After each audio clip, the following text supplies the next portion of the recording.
بسم اللہ الرحمن الرحیم الحمدللہ رب العالمین والصلاة والسلام علی اشرف الانبیاء وسید المرسلین نبینا محمد وعلی آلہ واصحابہ اجمعین ومن تبعهم بإحسان إلى يوم الدین اما بعد. قال الامام ابو عثمان اسماعیل بن عبد الرحمن الصابونی رحمہ اللہ تعالی فی کتابہ عقیدۃ السلف و اصحاب الحدیث یقول ویرى اصحاب الحدیث الجمعة والعیدین وغیرہما من الصلوات خلف كل امام مسلم برا كان او فاجرا ويرون جهاد الكفرة معهم وإن كانوا جورة فجرة. پیچھے کے سبق میں عقیدۃ السلف یا عقیدۃ اہل السنہ عقیدۃ اصحاب الحدیث جو کتاب ہے امام صابونی کی، اس کتاب کی روشنی میں ہمارا جو پیچھے مسائل کا سلسلہ چلا، اس سلسلے میں کئی ایک درس صحابہ کرام کے متعلق، سلف صالحین اور اہل الحدیث اہل سنت والجماعت کا جو مسلک اور موقف اور منہج اور مذہب ہے، ان کا جو عقیدہ ہے وہ تفصیل سے آیا. اور آخری بات جو آئی تھی وہ یہ کہ صحابہ کرام سے محبت کرنا اور ان سے بغض کرنا. تو صحابہ سے محبت کرنا حقیقت میں یہ پیارے نبی صلی اللہ علیہ وسلم سے محبت کرنا ہے، اور اللہ کے نبی کی محبت ہی کی وجہ سے ہم صحابہ سے محبت کرتے ہیں، کیونکہ وہ آپ کے صحابہ ہیں، آپ کے دوست ہیں، ساتھی ہیں، آپ کے ساتھ رہے، آپ پر ایمان لائے، آپ کا ساتھ دیا، آپ پر قربان ہوئے، آپ کی ہر طرح سے انہوں نے مدد کی، اسلام کو پھیلانے میں، اسلام کو سمجھانے میں، اسلام پر عمل کرنے میں، اللہ کے پیغام کو سمجھ کر کے اس کو دنیا میں سب سے پہلے جن لوگوں نے عمل کے ذریعے ثابت کیا وہ صحابہ ہیں. تو صحابہ سے محبت دراصل اللہ کے نبی کی محبت ہی ہے، اللہ کے نبی کی وجہ سے ہی ہم صحابہ سے محبت کرتے ہیں. اور اگر کوئی شخص صحابہ سے بغض رکھتا ہے تو یقیناً وہ صرف صحابہ سے نہیں رکھتا، بلکہ پیچھے وہ اللہ کے نبی صلی اللہ علیہ وسلم سے بغض رکھتا ہے، تبھی وہ صحابہ سے بغض کر رہا ہے. اور اگر کوئی یہ کہے کہ نہیں میں اللہ کے نبی سے بغض نہیں رکھتا ہوں اور صحابہ سے مجھے اتفاق نہیں، تو بھی حقیقت میں گرچہ زبان سے وہ دعویٰ کرے محبت رسول کا اور صحابہ سے بغض رکھے، سب سے یا بعض سے، تو حقیقت میں یہ بھی اللہ کے نبی سے بغض کرنا ہی ہے، گرچہ وہ اس کا اعتراف نہ کرے. کیونکہ دوسرے لفظوں میں اللہ کے نبی کی گستاخی ہے، یہ اللہ تعالیٰ کی شان میں گستاخی ہے یہ. کیونکہ صحابہ سے بغض رکھنے کا مطلب ہوا صحابہ اچھے نہیں، اس کا مطلب یہ ہوا کہ جب یہ برے لوگ ہیں تو ان کا دوست بھی برا تھا، نعوذ باللہ. کیونکہ برے لوگوں کا دوست برا ہی ہوتا ہے، اچھوں کا دوست اچھا ہوتا ہے. اچھا انسان اچھوں سے دوستی کرتا ہے، برا انسان بروں سے دوستی کرتا ہے. اب یا تو آپ اللہ کے نبی کو برا کہیے تو آپ صحابہ کو برا کہہ دیں گے، یا صحابہ کو برا کہیے تو اللہ کے نبی کو برا کہیے. کیونکہ ایک دوست کو برا کہنے کا مطلب ہوتا ہے اس کا جو دوست ایک شخص کو برا کہیں تو اس کا جو دوست ہے وہی برا ہی ہے، اور یہ اچھا ہے تو اس کا مطلب وہ بھی اچھا ہے. تو اس طریقے سے بھی اللہ کے نبی کی کراہت یا بغض اس سے ثابت ہوتی ہے اگر کوئی شخص صحابہ کرام سے بغض رکھتا ہے. تو آخر میں یہی بات آئی تھی حدیث کی روشنی میں کہ جس نے من احبہم فبحبی احبہم، جس نے مجھ سے محبت کی یا جس نے صحابہ سے محبت کی تو حقیقت میں اس نے میری محبت کی وجہ سے ہی ان سے محبت کی، مجھ سے محبت کرتا ہے اسی لیے صحابہ سے محبت کی. اور جس نے صحابہ سے بغض کیا تو حقیقت میں وہ مجھ سے بغض رکھتا ہے اسی لیے صحابہ سے بغض رکھتا ہے. اور جس نے ان کو تکلیف دی اس نے مجھے تکلیف دی، اللہ کے نبی نے فرمایا. اور جس نے انہیں گالی دی، برا کہا، ان کے ساتھ ان پر اعتراضات کر کے ان کی خامیاں نکالیں، ان کے عیوب تلاشے اور ان کی بے عزتی کی، تو یہ سب اس کے نتیجے میں کیا ہوگا؟ فعلیہ لعنت اللہ، تو اس پر اللہ کی لعنت ہو. یہ حدیث کے الفاظ ہیں. اس پر بات ہماری رک گئی تھی. اس کے معن بعد ایک نیا چیپٹر اور نیا مضمون شروع ہو رہا ہے اہل سنت والجماعت، اصحاب الحدیث اور اہل الحدیث کے سلف اور ان کے متبعین کا جو طریقہ ہے، ان کے اعتقاد کا ایک حصہ وہ یہ کہ وَيَرَى أَصْحَابُ الْحَدِيثِ، پوری کتاب میں ہر نئے چیپٹر کو، ہر نئی بحث کو، ہر نئے مسئلے کو امام صابونی کہتے ہیں یعتقد اہل الحدیث، یعتقد اہل السنہ، یرا اہل السنہ، یرا اصحاب الحدیث، یہ دو لفظ آ رہے ہیں پوری کتاب میں۔ اہل سنت ایسا کہتے ہیں، اہل الحدیث ایسا کہتے ہیں، اصحاب الحدیث ایسا کہتے ہیں۔ تو اصحاب الحدیث اور اہل الحدیث یہ جو ہے اہل سنت والجماعت کا ہی لقب ہے، اور یہ لفظ بہت زمانے سے پہلے سے مشہور و معروف ہے۔ تو فرماتے ہیں کہ اہل الحدیث کا عقیدہ ہے، وہ اس چیز کو اپنے طور پر اعتقاد رکھتے ہیں، کس بات کا؟ یرون الجمعہ، وہ جمعہ قائم کرنے کا اعتقاد رکھتے ہیں کہ جمعہ کی نماز قائم کی جائے گی، والعیدین، اور عیدین کی، فطر اور عید الاضحیٰ کی نماز قائم کی جائے گی، وغیرہما، اور ان دونوں کے علاوہ، جمعہ اور عیدین کے علاوہ بھی جتنی بھی نمازیں ہیں، من الصلوات، جتنی بھی صلاتیں، چاہے 5 وقت کی صلاتیں ہوں، چاہے وہ صلاۃ استسقاء ہو، چاہے وہ صلاۃ خوف ہو، یا جو بھی صلاتیں ہوں، کسی بھی شکل کی صلات اور نماز ہو، گرہن کی صلات ہو، کسوف اور خسوف کی، تو کوئی بھی صلات، کیونکہ صلات کے اندر کیا ہے، اصل میں جماعت ہوتی ہے، صلات میں جماعت ہوتی ہے، تو جمعہ کے دن بھی جماعت ہوتی ہے، بڑی جماعت اکٹھی ہوتی ہے لوگوں کی، خطبہ سنتی ہے، پھر جماعت سے نماز پڑھی جاتی ہے، خطبے میں بھی جماعت ہوتی ہے، جمعے میں، عیدین میں بھی جماعت ہوتی ہے، اور بقیہ صلوات میں بھی جماعت ہوتی ہے۔ تو جمعہ، عیدین اور بقیہ تمام صلوات اور نمازوں کو قائم کرنے کا اعتقاد رکھتے ہیں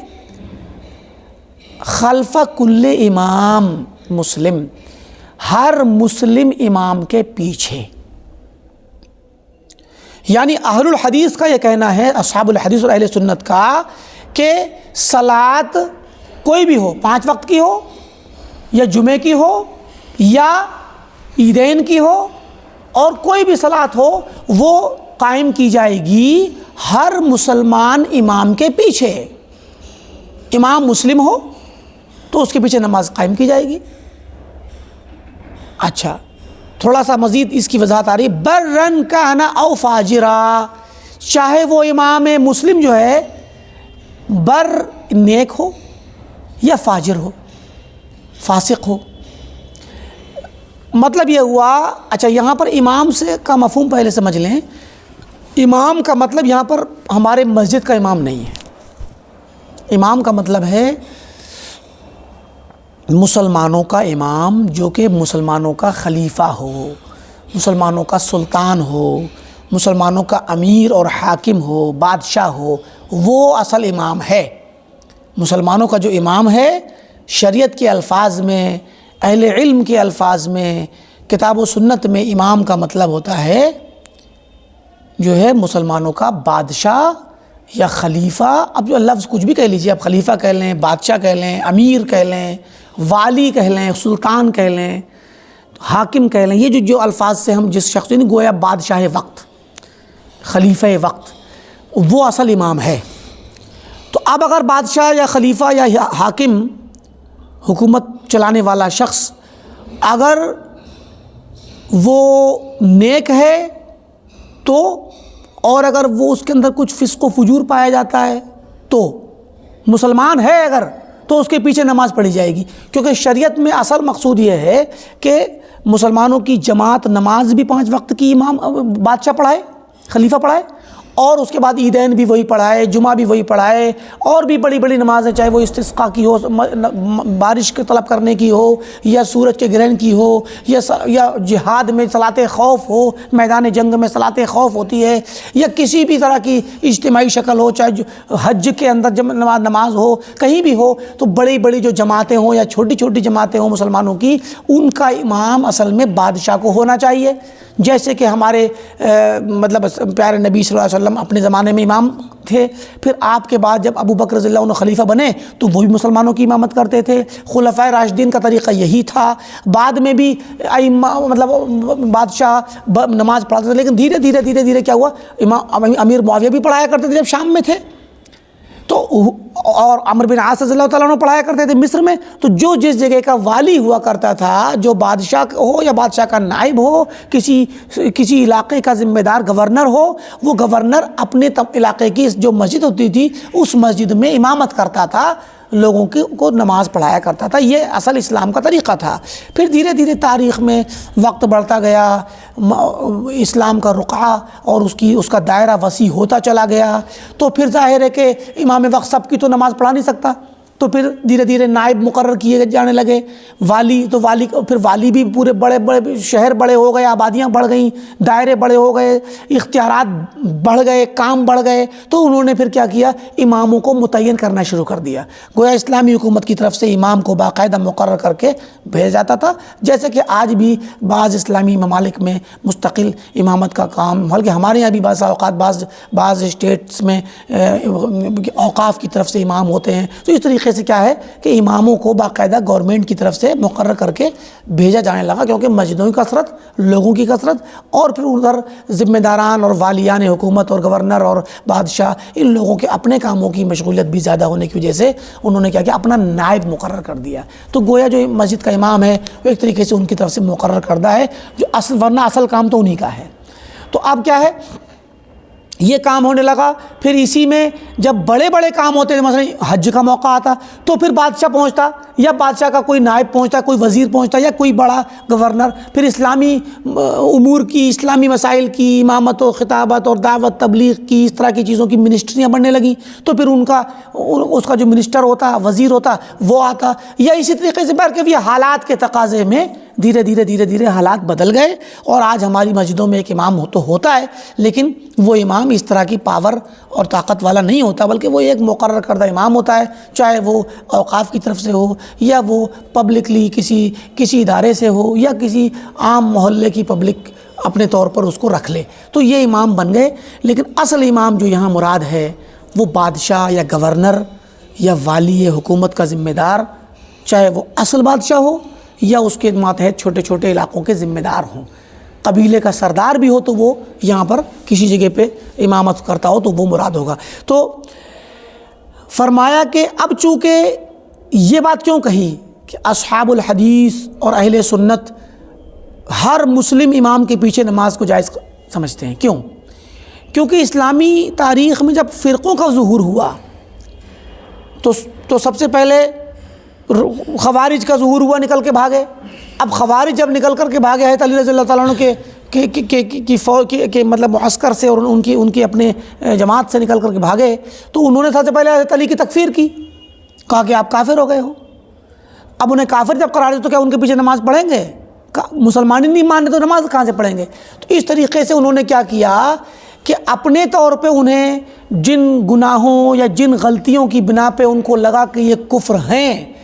جو کہ کبیرہ گناہ کہہ سکتے تھے یا گناہ کہہ سکتے تھے آپ، تو گناہ کو کفر قرار دیا خوارج نے، اور کفر کی بنا پہ اپنے خود ساختہ بزعم خویش خود میں سمجھے ہوئے کفر اپنے طور پہ جو سمجھا،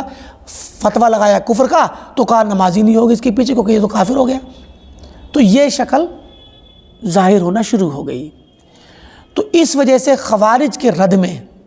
خوارج کے مقابلے میں اہل سنت والجماعت نے اس چیز کی تصریح کی اپنے عقیدے کی کتابوں میں کہ نہیں، مسلمان بادشاہ، مسلمان امام وقت جو بھی ہوگا اس کے پیچھے نماز پڑھی جائے گی. ہاں اگر وہ واقعی معنی میں کافر ہو گیا ہے، کفر اس نے اختیار کر لیا ہے، تو وہ مسئلہ بعد میں دیکھا جائے گا. لیکن جب تک وہ مسلمان ہے، چاہے وہ فاسق و فاجر ہی کیوں نہ ہو، فاسق و فاجر فسق و فجور میں مرتکب کبیرہ ہوتا ہے، وہ گناہوں کا مرتکب. تو فسق و فجور کا مطلب یہ نہیں کہ وہ شراب پیتا ہے خالی یا زنا کرتا ہے نعوذ باللہ. فسق و فجور تو گناہ، اب یہ بدکاریاں بھی ہوتی ہیں اور کچھ ویسے گناہ بھی ہو سکتے ہیں جو اس طرح کی بدکاری نہیں ہے، لیکن اور بھی بہت سارے گناہ ہیں، کیونکہ جو بھی کبیرہ گناہ ہوگا وہ فسق ہے، وہ فجور ہے. تو کہا کہ چونکہ مان لیجیے بادشاہ وقت ہے، اب بادشاہ وقت اگر کچھ گناہ کے کام بھی کرتا ہے، گناہ کام سے مراد ہے کہ مثال ہے بادشاہ ہے، بظاہر تو مسلمان ہے، کوئی ایسا مسئلہ نہیں، لیکن مثال ہے کہ وہ کبھی کبھار ایسے گناہ کر ڈالتا ہے، مان لیجیے غیر مسلموں کے ساتھ اٹھنا بیٹھنا کیا تو غیر مسلموں کسی کوئی ان کے ملکوں سے آنے والے وفد میں کوئی غیر مسلم عورت آ جاتی ہے، اس کے ساتھ بیٹھ گیا برابر میں، یا اس سے مصافحہ کر لیا، یا اس طرح کی چیزیں ہوتی ہیں بسا اوقات بادشاہوں کے پاس، یا کچھ اور بھی شکلیں ہو سکتی ہیں فسق و فجور کی۔ تو اب اس کی بنا پہ جب وہ صلاۃ ادا کرنے کے لیے آئے اور امامت کرانے آئے بعد جمعہ کی یا عید کی یا حج کی، تو پھر کوئی کہے کہ نہیں اس کے پیچھے نماز نہیں ہوگی، یہ فاسق ہو گیا، یہ مسئلے کھڑے ہوتے ہیں۔ تو اہل سنت والجماعت کا عقیدہ یہ ہے کہ اگر بادشاہ فاسق بھی ہو جائے تو بھی اس کے پیچھے جمعہ قائم کیا جائے گا، جمعہ کو معطل نہیں کیا جائے گا، جمعہ کو چھوڑا نہیں جائے گا، جماعت کو چھوڑا نہیں جائے گا، صلاۃ بھی قائم کی جائے گی۔ کوئی کہے کہ نہیں، اب خوارج عام طور پہ ایسی صورتوں میں کیا کرتے تھے، کافر قرار دے دیتے تھے کہ اس نے یہ مثال ہے کہ اب کبھی وہ شراب پیتا ہوا پایا گیا، شراب پی لی، تو شراب پینا یہ گناہ ہے، کفر نہیں ہے۔ تو اب گناہ کی بنا پر اگر اس کی تکفیر کر دیں گے تو اس تکفیر سے ایک مسئلہ کھڑا ہوگا فتنہ، دوسرا اگر آپ اس کی تکفیر اعلان نہ بھی کریں اور آپ کہیں ہم اس کے پیچھے جمعہ نہیں پڑھیں گے، اس کے پیچھے نماز نہیں پڑھیں گے، تو یہاں پر کیا ہوگا، فتنہ کھڑا ہوگا۔ کس کا؟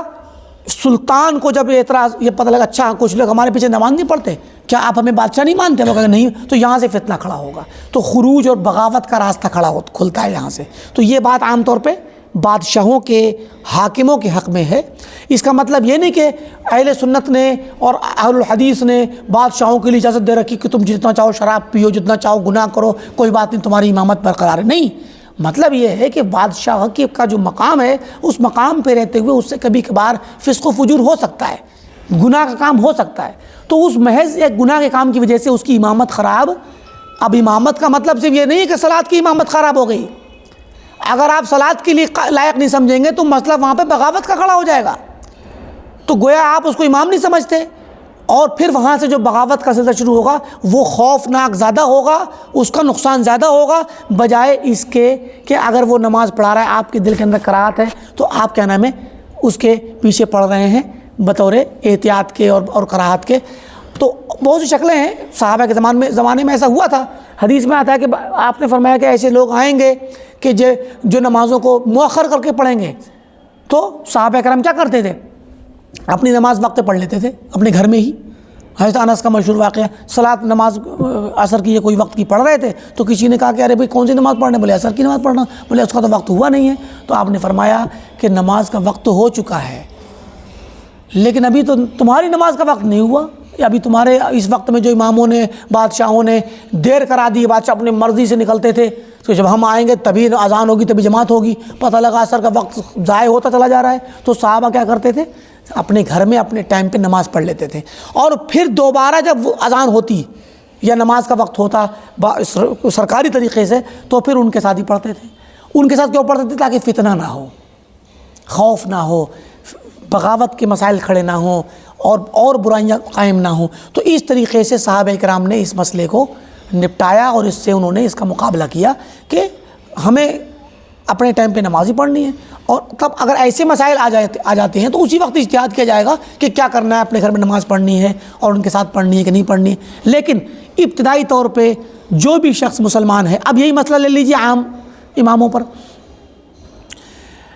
اگر کوئی شخص عام سا مسلمان ہے، اگر وہ شخص کوئی گناہ کام کرتا بھی ہے تو یہ گناہ کرنے سے بندہ کافر نہیں ہوتا، اور صلاۃ صرف پکے مسلمانوں پہ جو مومن ہو، ایک نمبر کے جن کے پاس کوئی گناہ نہ، ان کے اوپر فرض تھوڑی ہے، صلاۃ تو ہر مسلمان پہ فرض ہے، اور صلاۃ ادا کرے گا ہر مسلمان۔ تو جب وہ مسلمان، یہ ایک بندہ گناہ کرتا ہے پھر بھی صلاۃ ادا کرتا ہے، نماز پڑھتا ہے، تو گناہوں کے ساتھ ساتھ اگر وہ نماز بھی پڑھتا ہے تو پھر اس کی نماز کیا نماز نہیں ہوگی؟ کیا نماز ہوگی۔ یہ الگ بات ہے کہ وہ جو گناہ ہیں ان گناہوں کا اثر بھی ہوگا اس کی زندگی میں، تو وہ مسئلہ الگ ہے کہ وہ یہ نیکی بھی رہے گی، وہ گناہ بھی رہے گا۔ تو پھر اب کوئی انسان مان لیجیے نماز پڑھا رہا ہے، یا نماز کے وقت کوئی نہیں تو کسی کو آگے بڑھا دیا کہ آپ پڑھا دیجئے، تو کوئی کہے کہ نہیں شور مچائیں لوگ کہ نہیں یہ تو ایسا کام کرتا ہے یا یہ غلط کام کرتا ہے، اس کے پیچھے نماز نہیں ہوگی، ایسی بات نہیں ہے۔ نماز اس کے پیچھے ہو جائے گی، اس کا گناہ اس کے سر ہے، اس کا گناہ اس کے سر ہے، لیکن اس کے پیچھے آپ کی نماز ہو جائے گی اگر ایسے کسی وقت اچانک میں کھڑا کر دیا گیا۔ ہاں وہ الگ بات ہے کہ جب ہم امام کو چنیں گے، جب اختیار کریں گے، تو اس وقت ہم ایک نیک شخص کو، صالح شخص کو، جو ظاہری طور پہ ہمارے لیے نیک ہو اور صالح ہو اور گناہوں سے، بدکاریوں سے، برے کاموں سے بچا ہوا ہو، اسی کو رکھیں گے، اسی کو امام بنائیں گے، اور بادشاہ وقت بھی اسی کو بنائے گا۔ لیکن اگر چھوٹا موٹا کوئی کام ایسا وہ کر لیتا ہے یا کر چکا ہے یا کبھی کبھار اس سے ہو گیا ہے، تو اس کی وجہ سے اس کی امامت خراب نہیں ہوگی۔ اب یہیں پر ایک مسئلہ اور آتا ہے کہ ہر امام کے پیچھے نماز پڑھا۔ اب ایک اصل تو یہ جان لیجئے آپ کہ اہل سنت کا عقیدہ ہے کہ ہر مسلم امام کے پیچھے نماز ہو جائے گی۔ اچھا، یہ مسئلہ تو اصلاً ہے امامت و خلافت یا بادشاہت کے متعلق، بادشاہ والے امام کے متعلق، جو اصل بادشاہ ہوتا ہے یا اس کا سرکاری جو گورنر یا کچھ۔ لیکن عام مسلمانوں میں جو امام پائے جاتے ہیں ان میں بھی ایک مسئلہ یہاں پر تھوڑا سا قابل غور ہے کہ نماز ہونے یا نہ ہونے کے مسئلے میں ایک عمومی بات مان کے چلیں کہ مسلمان کی نماز مسلمان کے پیچھے ہو جائے گی، بات ختم۔ اب یہاں پر ایک مسئلہ یہ ہے کہ بعض لوگ سوال کرتے ہیں کچھ بدعتیوں کے متعلق کہ فلاں بدعتی، مثلا نام بھی لے کے کہ ہمارے ہندوستان میں بہت سارے بدعتی ہیں، دیوبندی بھی بدعتی ہیں، بریلوی بھی بدعتی ہیں، جماعت تبلیغ بھی بدعتی ہے، جماعت اسلامی بھی بدعتی ہیں۔ اس طریقے سے یہ بدعتیوں کے گھر میں جو ہم رہتے ہیں، ان بدعتیوں کے پیچھے نماز ہوگی کہ نہیں ہوگی، یہ سوال بھی بعض مسلمان یا بعض نوجوان کرتے ہیں۔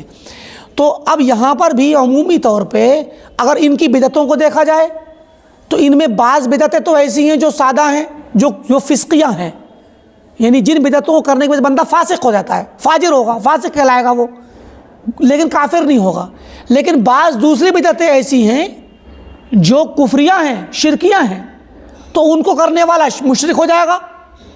لیکن مسئلہ یہ ہوتا ہے، اب ہم کیا کہتے ہیں کہ جو بندہ ایسی بدعت میں مبتلا ہو جو بدعت شرکیہ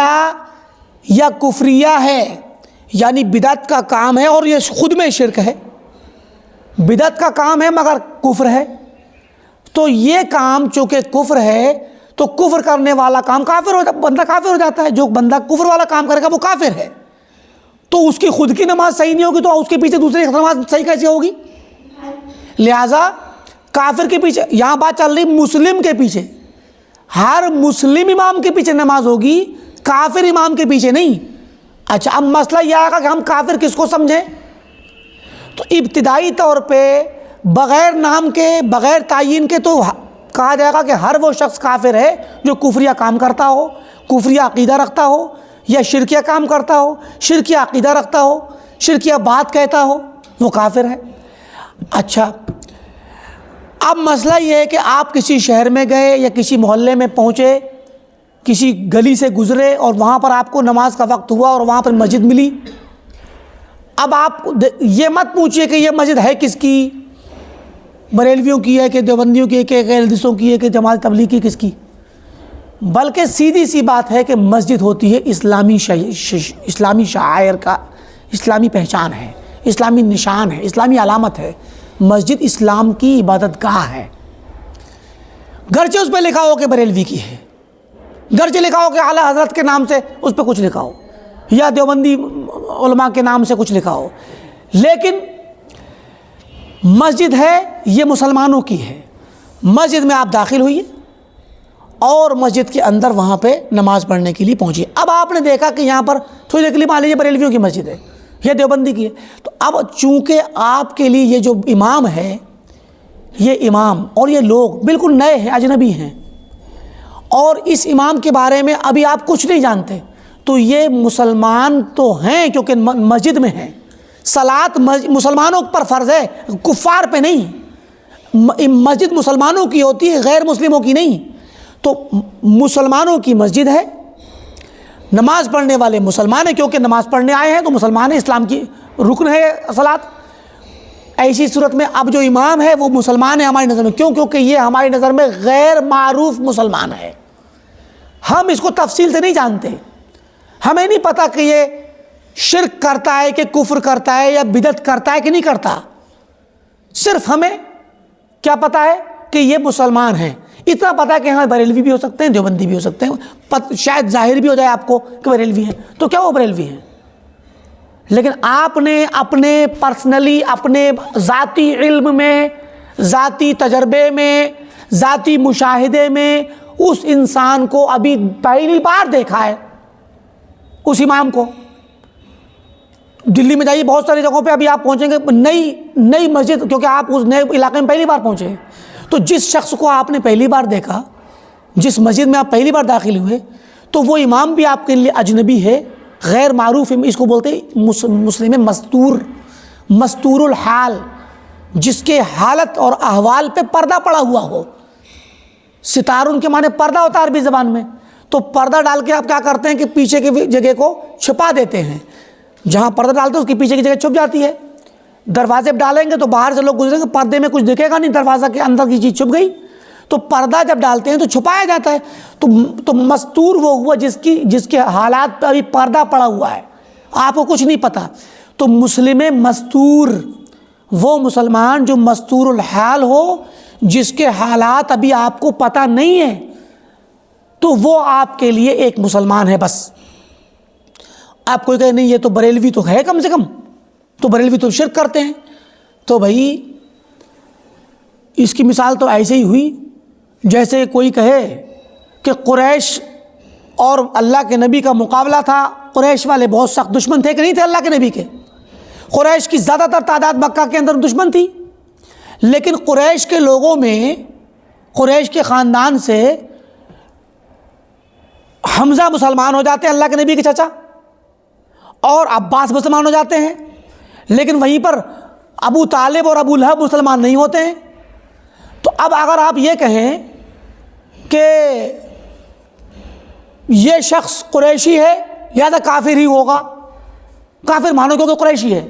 اس بندے کو کافر مانو۔ ایک بندہ مان لیجیے حمزہ کو نہیں جانتا،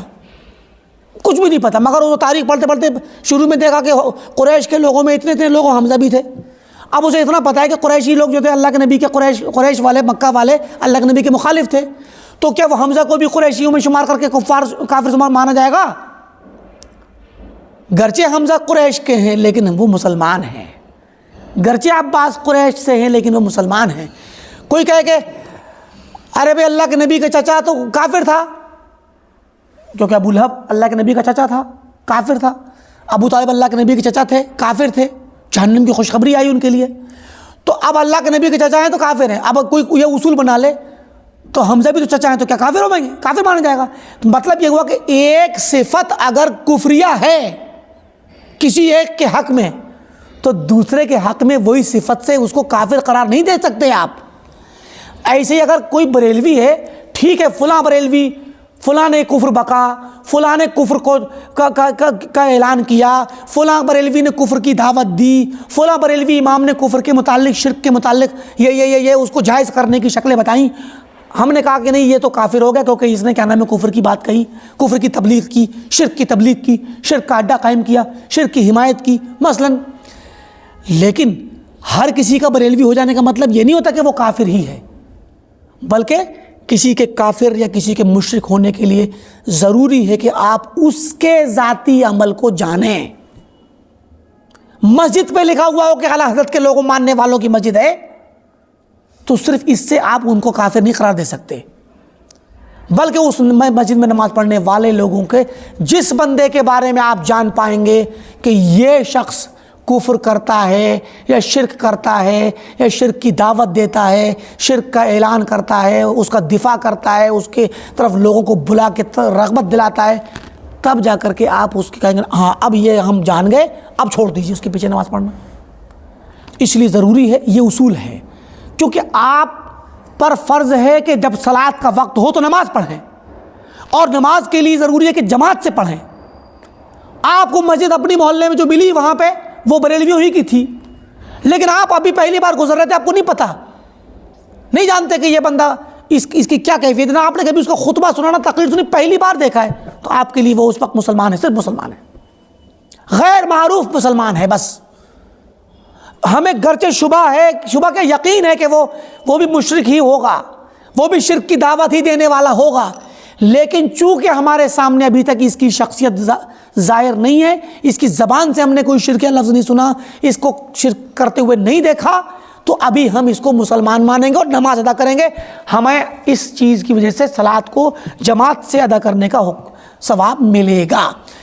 یہاں پر ایک بات ساتھ میں یہ جاننا ضروری ہے کہ ہمارے لیے جب ہمیں پتہ چل جائے کہ یہ بریلویوں کی مسجد ہے مثلاً، تو پھر ہمیں اس وقت کوشش کرنی چاہیے کہ اگر آس پاس میں اہل سنت کی ہماری مسجد مل جائے اور قریب میں ہو تو پھر بہتر یہ ہے کہ وہیں جائیں، بہتر یہ ہے کہ وہیں پر جائیں، بہتر یہ ہے کہ مستحب طریقہ یہ ہے کہ اس کو چھوڑ دیں، کیونکہ شبہ تو ہے ہی، ایسے مشرکوں کے متعلق شبہ تو ہے ہی کہ یہ بریلوی ہے تو سارے کے سارے شرکی عقیدے رکھتا ہوگا، سارے کے سارے شرکی کام کیے بھی ہوں گے، دعوتیں بھی دی ہوں گی، تقریریں بھی کی ہوں گی، دفاع بھی کیا ہوگا، مناظرہ بھی کیا ہوگا اس نے۔ تو گرچہ ابھی ہم اس کو نہیں جان رہے پرسنلی، لیکن چونکہ ان کا عقیدہ عام طور پہ یہی ہے، ان کی دعوت عام طور پہ یہی ہے، وہ اسی کو دین سمجھتے ہیں، تو پھر اگر آپ کو کوئی مسجد آس پاس سے مل جاتی ہے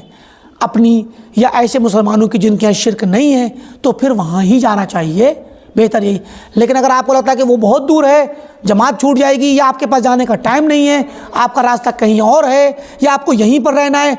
کہیں بہت ضروری کام سے 10-15 منٹ آدھے گھنٹے کے بعد بہت بزی ہیں آپ، وہاں سے جانے آنے میں آپ کا وقت بہت ضائع ہو جائے گا، تو ایسے حالات میں یہاں پر نماز پڑھ لیں اور انشاءاللہ آپ کی صلاۃ صحیح ہوگی، اس میں کسی قسم کی کوئی خامی نہیں ہوگی۔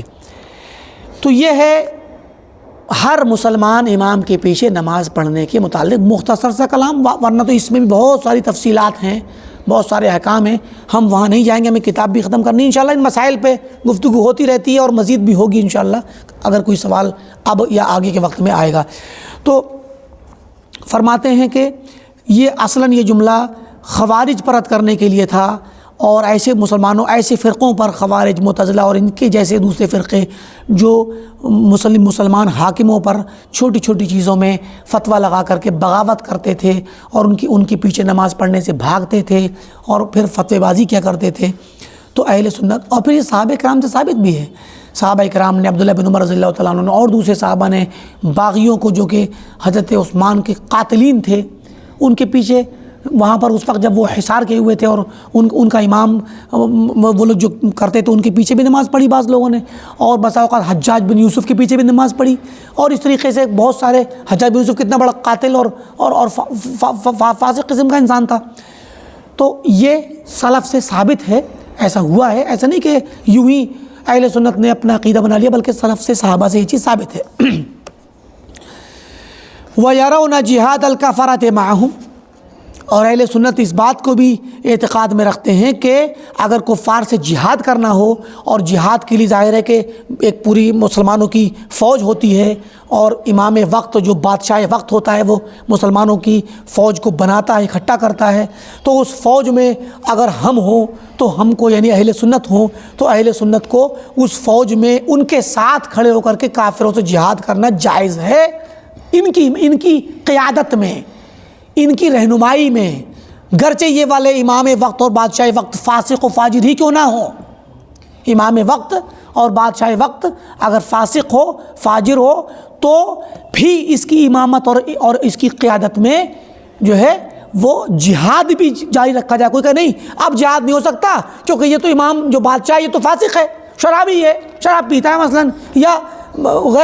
نامحرم عورتوں سے مصافحہ کرتا ہے، یا یہ کہ اور بھی چیزیں ہیں جو کفر کی یا معصیت کی اور گناہوں کی کرتا ہے، تو اس کے پیچھے جہاد نہیں ہوگا، اس کی امامت ختم ہو گئی، یہ جہاد کا امام نہیں رہا، تو یہ بات غلط ہے۔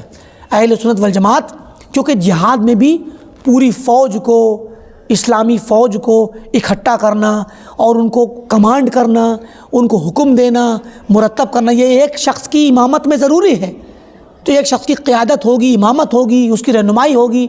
تو وزیر دفاع جسے کہہ سکتے ہیں، امام یا تو بادشاہ ڈائریکٹ وزیر دفاع ہو یا اس کا کوئی وزیر ہو جو دفاعی اس کام پر ذمہ دار ہو، تو پھر کوئی کہے کہ یہ تو فسق کے کام کرتا ہے لہذا اس کے پیچھے جہاد بھی نہیں ہوگا، تو یہ غلط بات ہے۔ تو چاہے جمعہ ہو یا جہاد ہو، یہ بھی کیا ہے، ایسے ہر مسلم امام کے پیچھے قائم کیا جائے گا۔ وَإِن كَانُوا جَبَرَةً فَجَرًا، چاہے وہ ظالم، جور کرنے والے، ظلم کرنے والے اور فسق کرنے والے فاجر ہی کیوں نہ ہوں۔ یعنی بادشاہ ایک طرف عوام پہ ظلم کرتا ہے، بادشاہ وقت مسلمان بادشاہ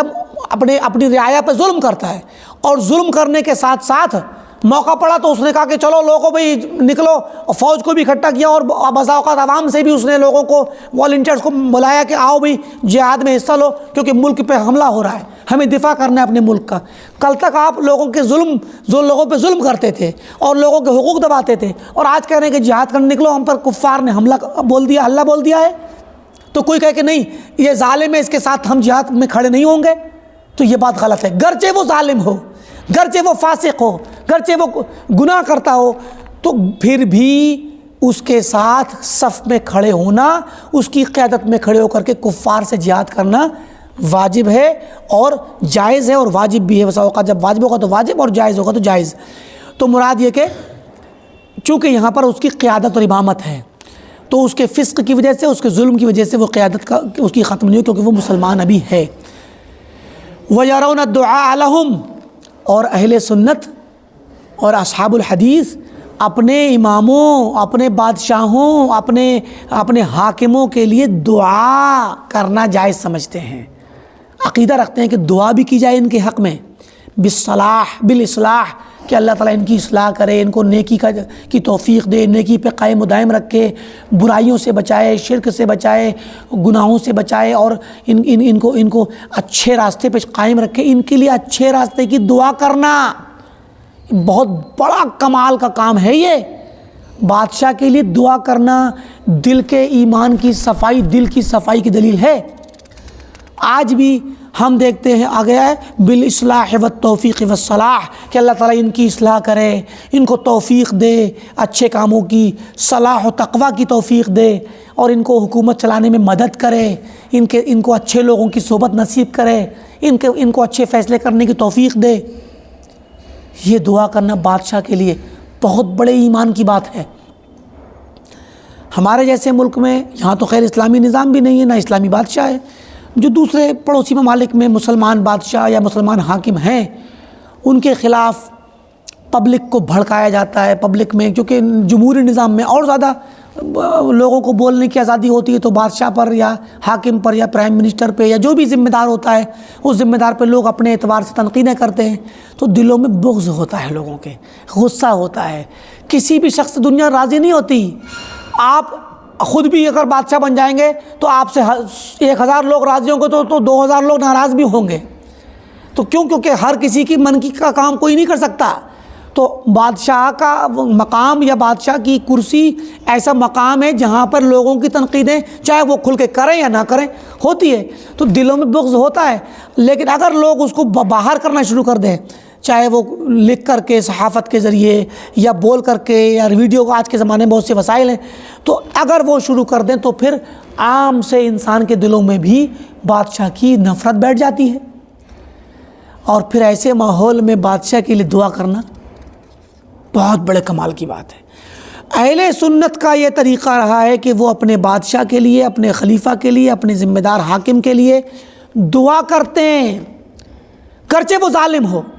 گرچہ وہ بدکار ہو، کہ اللہ ہمارے بادشاہ کو تو نیکی اور تقوی کی توفیق دے، اللہ ہمارے بادشاہ کو اس سے اچھے فیصلے کرا، امن و امان قائم کرا، اس کو غلط راہ سے بچا، غلط مشوروں سے بچا، غلط صحبت سے بچا۔ یہ دعائیں کی جاتی ہیں، اور آج بھی سعودی عرب کے اندر کیا دوسرے اسلامی ممالک میں جہاں جہاں اسلامی انداز کا سسٹم ہے وہاں پہ لوگ اپنے بادشاہوں کے لیے، خصوصاً سعودی عرب میں، یہ دعا کرتے ہیں کہ اللہ ہمارے جو ذمہ داران حکومت ہیں، اللہ تعالیٰ ان کو توفیق دے۔ اس طرح کی دعا کی جاتی ہے خطبوں کے اندر، خطبے میں دعا کی جاتی ہے، خطبے کے بعد کی دعا میں۔ تو یہ ایسا نہیں کوئی کہا کہ نہیں یہ لوگ تو چاپلوس ہیں، یہ لوگ تو بادشاہ کے چمچے ہیں، یہ سلطان کے علماء سلطان ہیں، علماء بلات اور علماء دیوان ہیں، دیوان ملکی اور بادشاہ کے محل کے قصر سلطانی کے علماء قصر ہیں، علماء قلعہ ہیں ایسے کہہ لیجئے. تو علماء قصر سلطان کے درباری علماء، ہمارے اردو میں کہتے درباری علماء ہیں. علماء درباری نہیں ہوتے. علماء اہل سنت کے عقیدے پہ یہ 449 کے انتقال ہے ان کا. ابو عثمان اسماعیل بن عبد الرحمن الصابونی کا. امام صابونی 450 اور 1450 تقریباً آ چکی. 1000 سال پہلے اس بات کو کہہ چکے ہیں. 1000 سال پہلے کون سے درباری علماء تھے جو آج کے زمانے میں سعودی عرب کے علماء کے اوپر لوگ یہ کیچڑ اچھالتے ہیں، اخوانی اور جماعت اسلامی والے ذہن کے لوگ یا دوسرے مخالفین اہل بدعت، کہ یہ جو سعودی عرب کے علماء ہیں یہ تو درباری علماء ہیں. مولانا ابو عثمان صابونی کون سے درباری علماء تھے، اور وہ کون سے درباری علماء کے بارے میں کہہ رہے ہیں کہ یہ اپنے بادشاہوں کے لیے دعا کرتے ہیں. لہٰذا بادشاہ وقت اور امام اور حاکم وقت چاہے فاسق ہو، فاجر ہو، ظالم ہو، اس کے پیچھے جمعہ بھی جائز ہے، اس کے پیچھے جماعت بھی جائز ہے، اس کے پیچھے جہاد بھی، اس کے پیچھے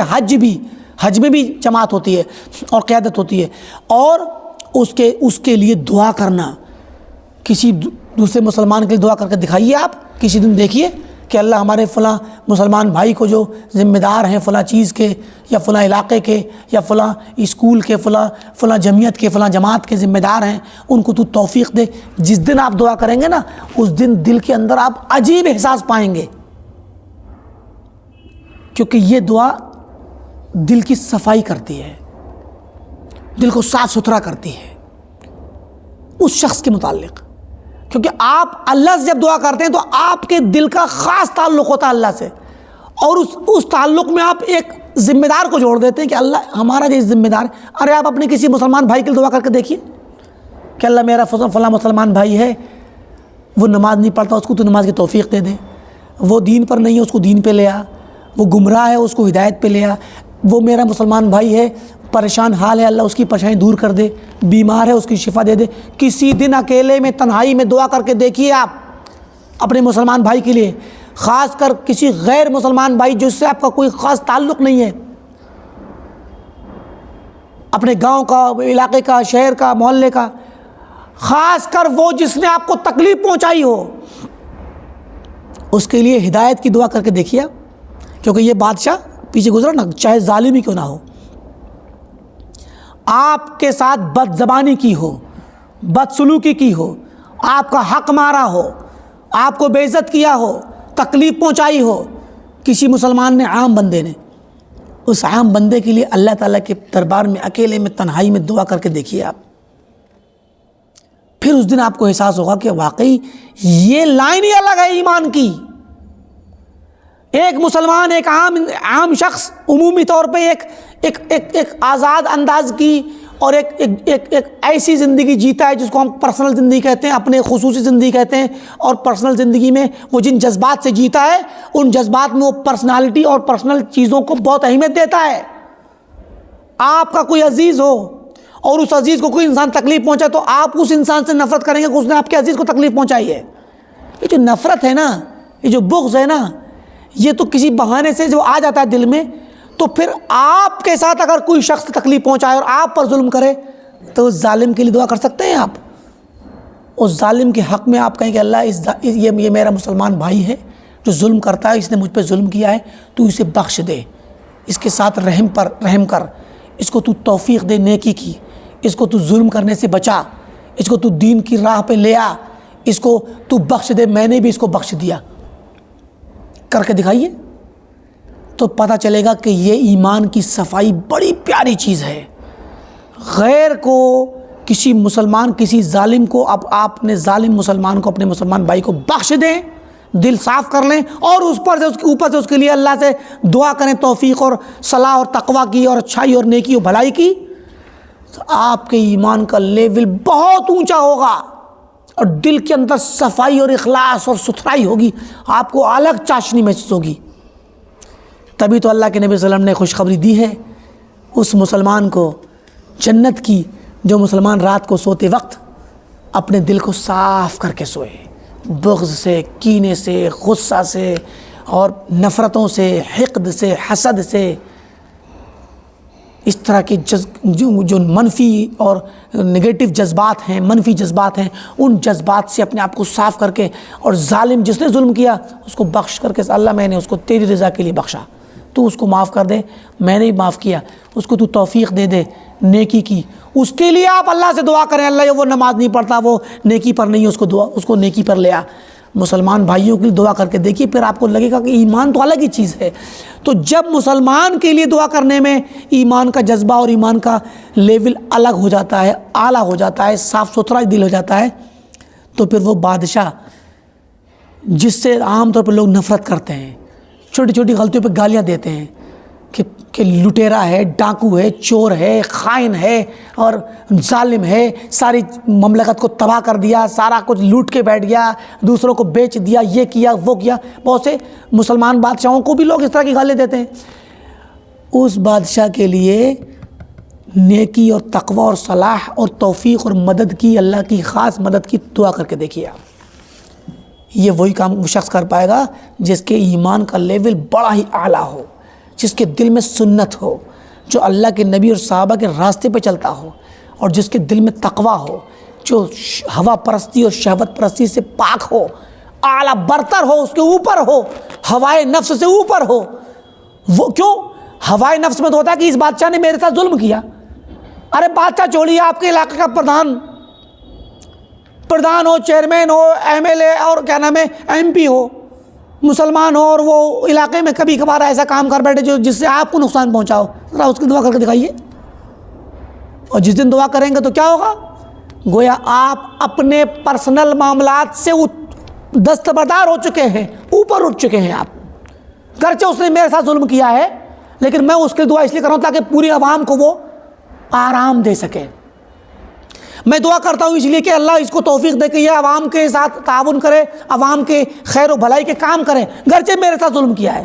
کر کے دکھائیے ذرا۔ تو یہ وہی بندہ کر پائے گا جس کے ایمان کا لیول بہت اعلیٰ ہو، اور جو سنت پہ ہو، صحابہ کے طریقے پہ، ان کے متبعین کے طریقے پر ہو۔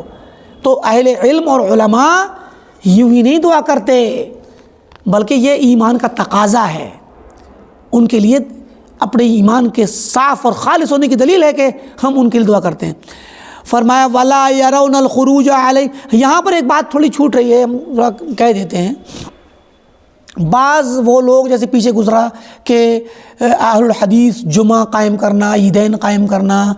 اور تمام صلوات کو قائم کرنا جائز سمجھتے ہیں ہر مسلمان امام کے پیچھے، چاہے وہ فاسق و فاجر کیوں نہ ہو۔ ہمارے درمیان مسلمانوں میں بعض جماعتیں ایسی ابھی بھی ہیں، بعض ایسے دھڑے اور بعض ایسی تنظیمیں ابھی بھی ہیں جو تنظیمیں اپنے ملک کے، خاص کر مسلم ممالک میں اپنے ملک کے بادشاہوں کو، چونکہ عام طور پہ مسلم ممالک میں ڈیموکریسی یا جمہوریت قائم ہے، تو جمہوری نظام بلا شبہ جمہوری نظام اسلامی نظام نہیں ہے۔ جمہوری نظام اسلامی نظام سے ہٹ کے ایک نیا مستقل نظام حکومت ہے، اور جمہوری نظام پر اگر ہم اسلام کے عینک سے اور اسلام کی نظر سے دیکھیں گے تو اسلام اس سسٹم کو کفر قرار دے گا، اور جمہوریت اس معنی میں کفر ہے، تو کفریہ نظام ہے، طاغوتی نظام ہے بلا شبہ۔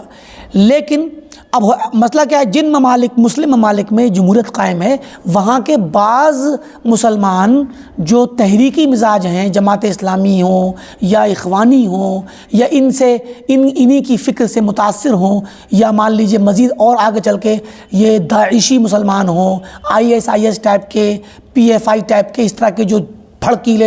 اور کیا نام ہے یہ لوگوں کو بھڑکانے والے اور باتوں باتوں میں نعرے لگانے والے، ناعاقبت اندیش، بغیر علم کے جہالت میں بولنے والے بعض اس طرح کے مسلمان ہوں بھڑکیلے، یہ لوگ کیا کرتے ہیں ان ملکوں میں جہاں پہ مسلمانوں کی حکومت ہے، تو وہاں کے بادشاہ کو اس نظام کی وجہ سے کہ جمہوریت قائم کر رکھی ہے کافر قرار دیتے ہیں، کافر سمجھتے ہیں، کہتے ہیں کافر طاغوت ہے، یہ طاغوتی نظام ہے۔ اب اس کو گرانے کی بھی کوشش رہتی ہے، لیکن اس سب کے علاوہ ہم اس موضوع میں نہیں جائیں گے کہ ان کا منہج کیا ہے، وہ کیا کرتے ہیں، وہ کیسے۔ ہمارا جو یہاں نقطہ بحث ہے وہ یہ کہ یہ لوگ ان ملکوں میں بسا اوقات بعض جگہوں پہ ایسے حالات پائے جاتے ہیں کہ وہ جمعہ بھی قائم کرنا جائز نہیں سمجھتے، اور اس کی کھلم کھلا دلیل یہ ہے کہ اخوان المسلمین جو جماعت اسلامی کی طرح کی فکر ہے اور جو تنظیم ہے جو مصر میں قائم ہوئی تھی حسن بنا کے ذریعے، اخوان المسلمین کے بہت بڑے رہنما سید قطب کا یہ طریقہ تھا کہ وہ جمعہ نہیں پڑھتے تھے، اور سید قطب آج کے زمانے کے تحریکیوں کے سب سے بڑے سردار ہیں، بلکہ اس وقت جماعت اسلامی اور اخوانی ذہن کے تمام لوگ سید قطب کی کتابوں کو پڑھ کر کے ہی رہنمائی حاصل کرتے ہیں کہ کیسے کر کے تحریک کا کام کرنا چاہیے۔ تو سید قطب کی عادت تھی کہ وہ جمعہ نہیں پڑھتے تھے، وہ کہتے تھے کہ اس وقت پوری دنیا، پوری بشریت مرتد ہو چکی ہے، پوری دنیا کے سارے مسلمان مرتد ہو چکے ہیں، بادشاہ بھی مرتد ہے اور مسلمان بھی مرتد ہیں، کوئی اسلام پر نہیں بچا، سب کلمہ لا الہ الا اللہ کو نقض کر کے پرانے زمانے کی جاہلیت پر لوٹ چکے ہیں۔ تو پھر بادشاہ بھی کافر ہے کہ کفری نظام قائم کیے ہوئے، اور عوام مسلمان اس کے کفر پہ خاموش ہیں اور راضی ہیں اور اس پہ چل رہے ہیں، یہ بھی انہی کے طریقے سے کافر ہیں۔ لہٰذا جمعہ کیسا، کس کے ساتھ جمعہ پڑھیں، کس کو امام مانیں؟ تو وہ لوگ اس بسا اوقات کیا ہے، یہ اصل میں وہی خوارج والی ذہنیت ہے جو خوارج پیچھے کے وقتوں میں، تاریخ کے پرانے وقتمانوں میں، آج بھی خوارج کے لوگ ایسی کرتے ہیں۔ داعش والے، IS والے ابھی بھی اپنے علاوہ کسی کو مسلمان نہیں سمجھتے، چاہے دعوت دی ہو یا نہ دی ہو۔ یعنی جو داعشی مزاج کے لوگ ہیں، IS والے، یہ لوگ ان میں مان لیجیے کسی محلے میں، کسی علاقے میں، کسی شہر میں اگر 2-4-6 لوگ ہوں، کہیں سے آ گئے ہوں، کوئی تبلیغ کرنے والے، اور 2-4 لوگ ان کے ہم خیال بن گئے، تو وہ ہم خیال لوگ آپس کی میٹنگوں میں کیا کہتے ہیں، یہ جتنے مسلمان اپنے علاقے میں سب کافر ہیں، اور جو دوسرے کفار ہیں وہ تو کفار ہیں ہی۔ اب یہ جذبات میں کام کرنے والے، جہالت میں، کم عقلی میں، نہ علم ہے، نہ عقل ہے، نہ سمجھ ہے، نہ حکمت ہے، نہ کچھ بھی نہیں، صرف ایک اندھے جذبات ہیں اور گمراہ کن جذبات ہیں، گمراہ جذبات۔ ان گمراہ جذبات میں کیا کرتے ہیں کہ کہیں پر کوئی دھماکہ کرو، کہیں پر کوئی خودکش بمباری اور حملہ کرو، تو اس میں کیا ہوتا ہے، کوئی کہتا ہے کہ بھیا اگر اس میں کوئی مسلمان مر گئے تو، کہیں پر تم مان لیجیے کسی جگہ پہ حملہ کرو گے مسلمان، تو وہ مسلمان ہے ہی نہیں، وہ کہتے ہیں وہ مسلمان کہاں ہیں، وہ بھی مسلمان نہیں ہے جو کفر نظام کے تحت رہتے ہیں اور کافروں سے خوش ہیں، تو یہ بھی مسلمان نہیں ہے۔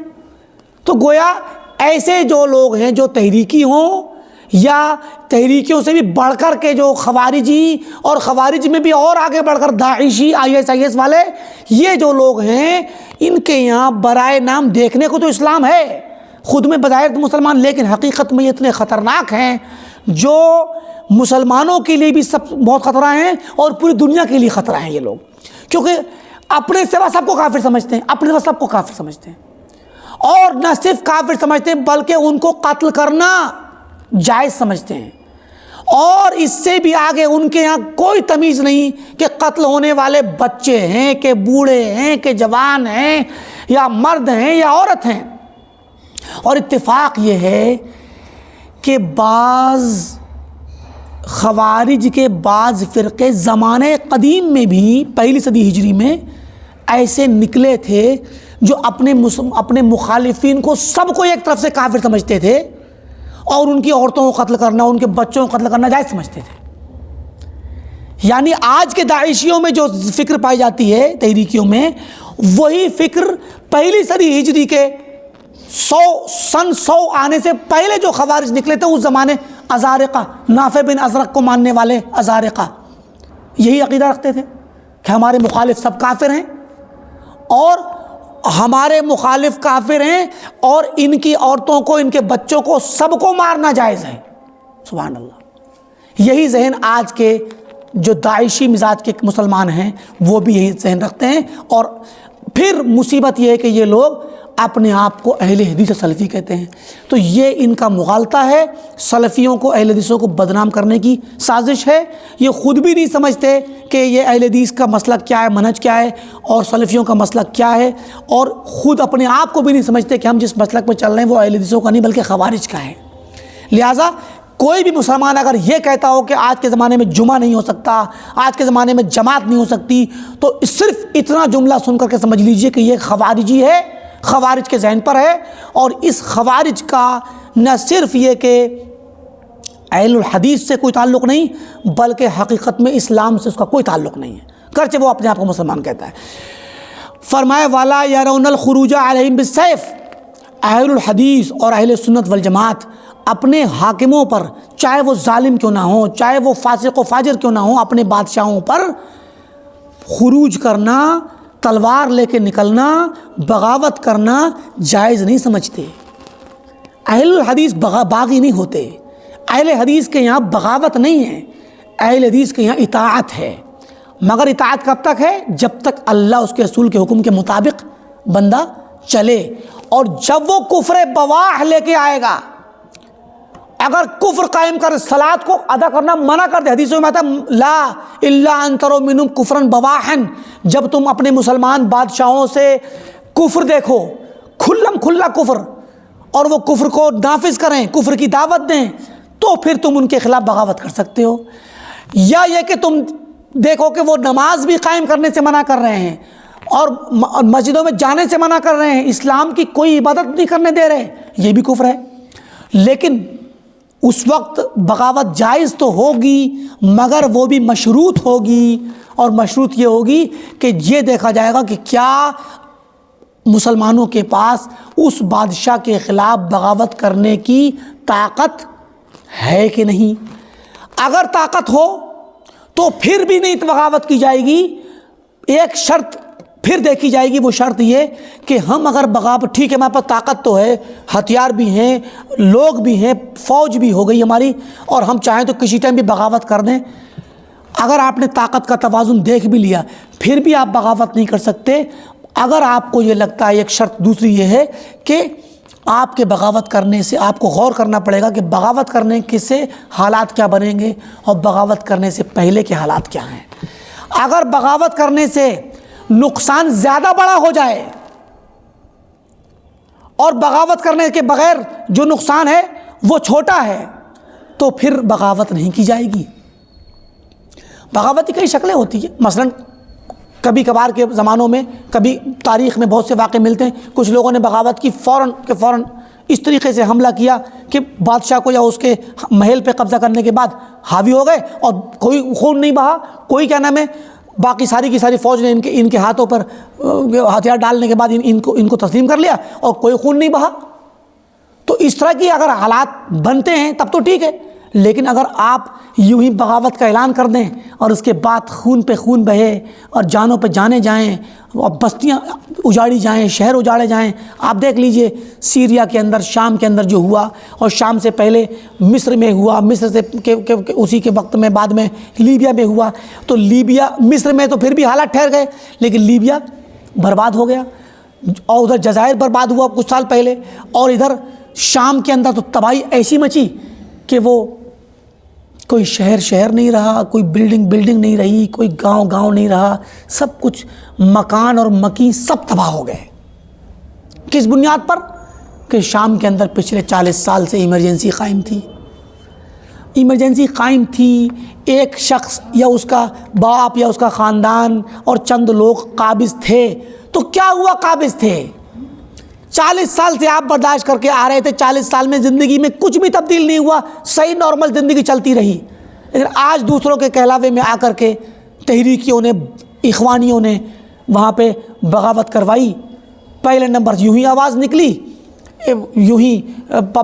لڑکوں نے اور اسٹوڈنٹ اور طلباء نے کسی جگہ پہ، کسی علاقے میں، کسی کالج میں اور کسی سڑکوں پر کہیں پر مظاہرہ کیا، اور حکومت نے چونکہ ایمرجنسی قائم تھی فوراً گولی چلا دی۔ تو اگر کچھ لوگ مر گئے تھے تو فوراً پیچھے آ جانا تھا، کیوں؟ کیونکہ آپ کو معلوم ہے کہ یہاں ایمرجنسی قائم ہے۔ لیکن ان تحریکیوں نے پھر وہی غلطی دہرائی جو سن 80 کے زمانے میں دہرائی تھی، اسی بشار الاسد کے باپ حافظ الاسد کے زمانے میں، اور حماہ نامی شہر کو تباہ کر دیا گیا تھا فروری 80 کے زمانے میں۔ تو وہی غلطی دہرائی، آخرکار پیچھے کے دنیا بھر کے اخوانیوں نے، دنیا بھر کے خوارج نے، دنیا بھر کے داعشیوں نے، دنیا بھر میں پائے جانے والے القاعدہ کے اور اس کے جتنے بھی شاخوں کے لوگ تھے، ان لوگوں نے ان کا ساتھ دیا، اور آخرکار خارجیوں کی، خوارج کی ذہنیت ہوتی جذبات میں کام کرنا، وہ جذبات میں کام کرتے گئے۔ سن 2011 سے شروع ہوا، 12 آئی، 13 آئی، اور آخر 13 کے بعد 23 آ گئی، اور ملک میں آج بھی امن و امان قائم نہیں ہوا۔ سارا ملک تباہ ہو گیا، ساری نسلیں تباہ ہو گئیں، ہزاروں لاکھوں لوگ مار دیے گئے اور سب بے گھر ہو گئے، ساری جائیدادیں لٹ گئیں، سب تباہ و برباد، کھنڈروں میں تبدیل ہو گیا پورا ملک۔ تو یہ دیکھیں آپ کہ موجودہ زمانے کی سب سے بڑی جیتی جاگتی زندہ مثال شام کی مثال دیکھ لیں کہ بغاوت کا انجام کتنا خطرناک ہوا۔ آپ کوئی ان سے پوچھے، ان اخوانیوں سے، ان تحریکیوں سے کوئی پوچھے کہ بتاؤ سن 2011 سے پہلے، سن 2011 کے مارچ میں شروع کیا تھا، سن 2011 کی جنوری میں آج کی تاریخ کے حساب سے کوئی پوچھے، سن 2010 کے دسمبر میں جو امن و امان تھا اور جو شہر لہلا رہا تھا، بلڈنگیں بنی قائم تھی، سب کچھ، تعلیم، تربیت، تجارت، چلنا پھرنا، چہل پہل، نقل و حرکت، سب کچھ، کیا آج وہ قائم ہے؟ کیا سبق ملا آپ کو؟ کیا آپ نے کما لیا اس بغاوت سے جو 40 سال کی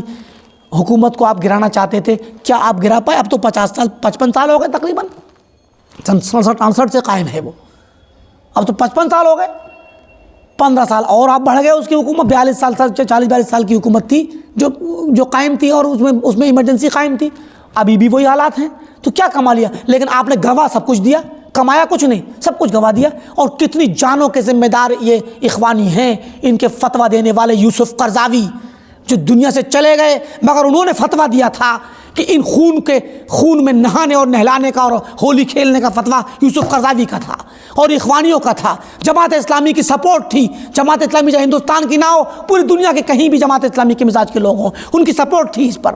کیا کمایا آپ نے؟ کچھ نہیں کمایا۔ روحوں کا سودا کیا، جانوں کا سودا کیا، ملک و ملت کا سودا کیا، اور آخرکار تباہ کر دیا پورے ملک کو صرف آپ کی اس تحریکی ذہنیت نے۔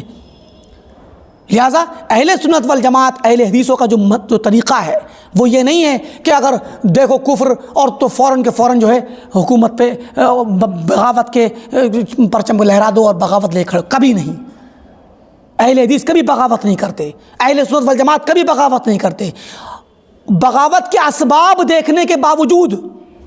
کفر قائم کیا جا رہا ہے، اسلام کو مٹایا جا رہا ہے، بالکل اسباب قائم ہو چکے کہ بغاوت کی جائے، پھر بھی بغاوت نہیں کریں گے۔ دو شرطیں دیکھیں گے، کیا آپ کے پاس طاقت ہے؟ طاقت نہیں ہے تو نہیں کریں گے بغاوت، ہونے دیجئے شہید، اگر وہ شہید کر رہا ہے، مار رہا ہے تو ہم شہید ہوں گے، لیکن بغاوت نہیں کریں گے۔ کیوں؟ کیونکہ وہ مارے گا تو پھر اس وقت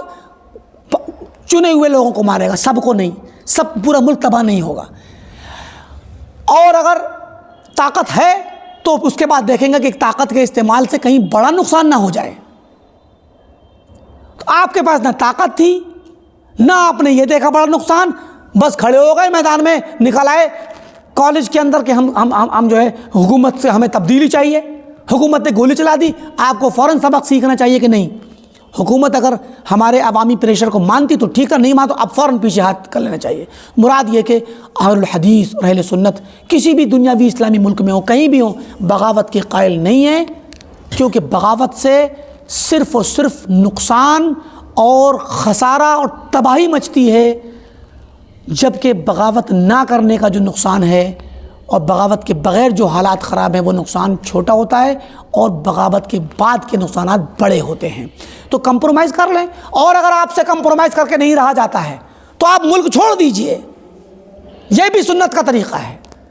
اللہ کے نبی صلی اللہ علیہ وسلم نے صحابہ کرام کو اجازت دی کہ جاؤ حبشہ چلے جاؤ، پھر اجازت دی کہ مدینہ چلے جاؤ۔ کیوں؟ کیونکہ جب مکہ کے اندر جب تک رہنا ممکن تھا تب تک رہے، ان کے ظلم کو برداشت کیا،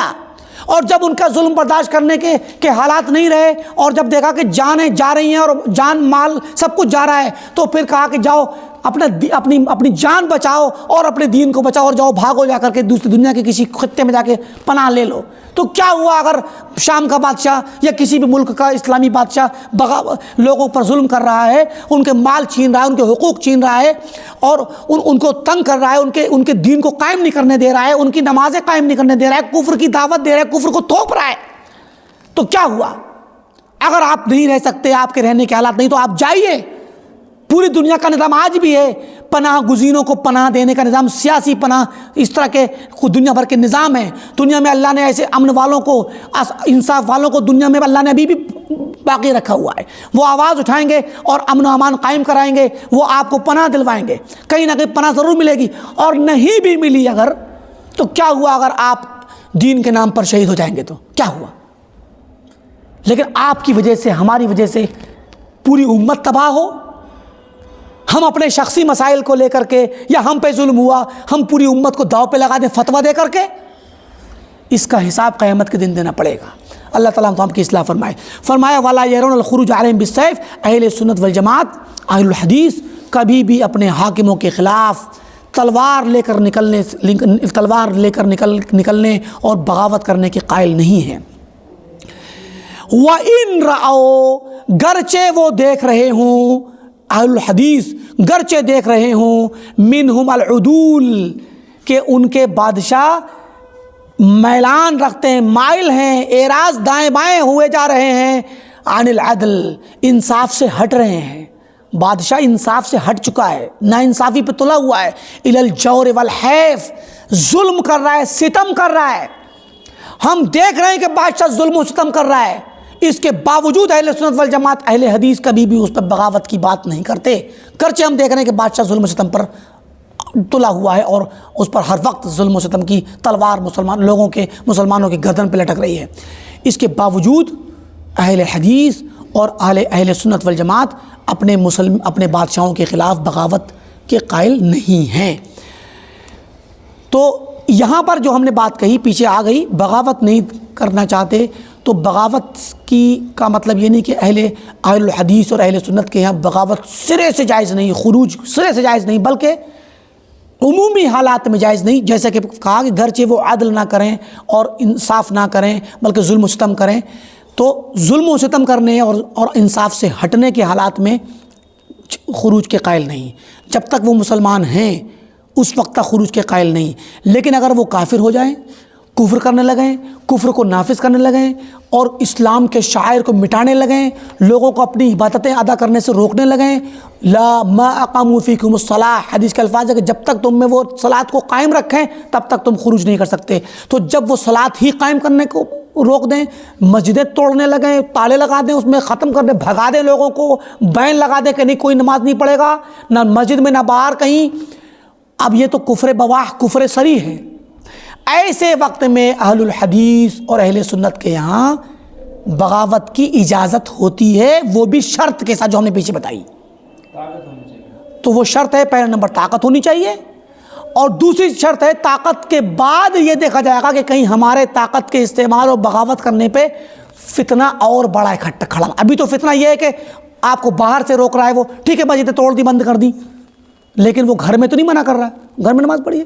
چھپ کے نماز پڑھی۔ اللہ کے نبی نے دار ارقم میں نماز پڑھی ہے، دار ارقم میں لوگوں کو دین کی تعلیم دی۔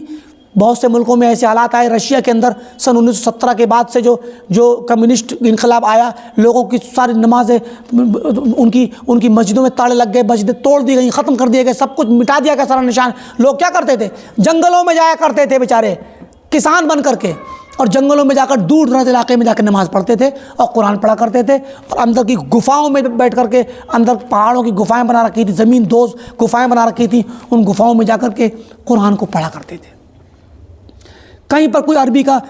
کوئی ٹکڑا کہیں مل گیا، کہیں نیوز پیپر مل گیا، تو اس نیوز پیپر کو عربی سمجھ کے، قرآن سمجھ کے محفوظ کر لیتے تھے بیچارے،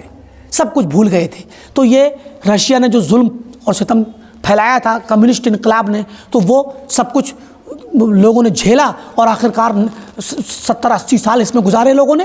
اور آخرکار اللہ نے اس ظالم کا سر کچلا، اور پھر لوگوں کے میں دوبارہ حالات بدلے۔ تو ایسا ہوتا ہے، اللہ تعالیٰ حدیث اللہ فرماتا ہے کہ وَلَوْلَا دَفْعُ اللَّهِ النَّاسَ بَعْضَهُمْ بِبَعْضٍ لَفَسَدَتِ الْأَرْضُ، کہ اللہ تعالیٰ لوگوں کو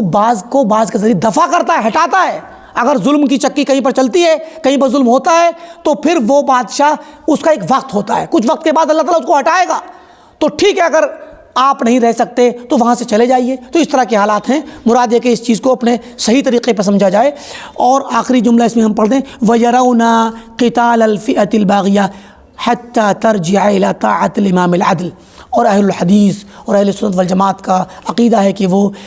امام کی اور بادشاہ کی اطاعت کے جو قائل ہیں کہ اس کی اطاعت کی جائے گی، اس کی بات مانی جائے گی، اس کا ساتھ دیا جائے گا۔ اور اگر کوئی جماعت اور کچھ لوگ